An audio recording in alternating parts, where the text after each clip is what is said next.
Қай жерде қай күні не болды? Жанардан қалай қапыда айырылып қалдыңыз? Сонымен енді по Фурманова түсіп баратып төмен. Сөйтіп оқ келді, оқ тиді. Оқтың дауысы шыққан жоқ. Машина айдап келе жаттым. Сөйтіп алдына қарай Төрт бала жаныңызда? 4 бала, 3 бала, 2 бала артында отыр. Келіншегі мынандай маған хрес отыр артында. Мына кішкентайым қолында. Нұрым. Сөйтіп артқылау ойдан оқ көрген жоқ мен. Оқ келді, алдына қарай кәдімгі дым, түтін. Сондай ұшқан кезде байқадым, артына қарадым, уже келіншегім былай жатыр. Бала қолында, үстінің бәрі қан. Баланы құшақтаған күйі?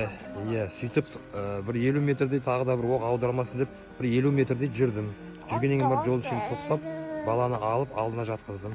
Сөйтіп келіншегімді артына қарай бет жатқыздым, жаңағы жарақатын көрдім, уже түсіндім уже. Кішкене үміт болды, бірақ больницаға баруға үміт болды. Мына мен бірінші Сұлтан есік ашқанда мына жағы нормально болды да, уже жанарда. Мен мына жағынан ашып балаларды алайын деп екінші есікті ашсам, уже мен жанарды мына батысының бәрі езіліп кеткен, мынаның бәрі қан айналған.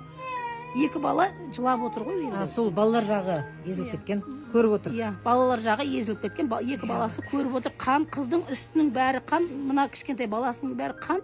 Ана баласының аяқ киімі түсіп қалған, жылаған. Кәдімгі 3 баласы. 3 жақта аңырап отыр ғой. Сонымен балаларды алып қалдық. Тағы ана балаға, кішкентай балаға бірдеңе болған екен деп оның үстін шешейін десем, қаннан көрінбейді.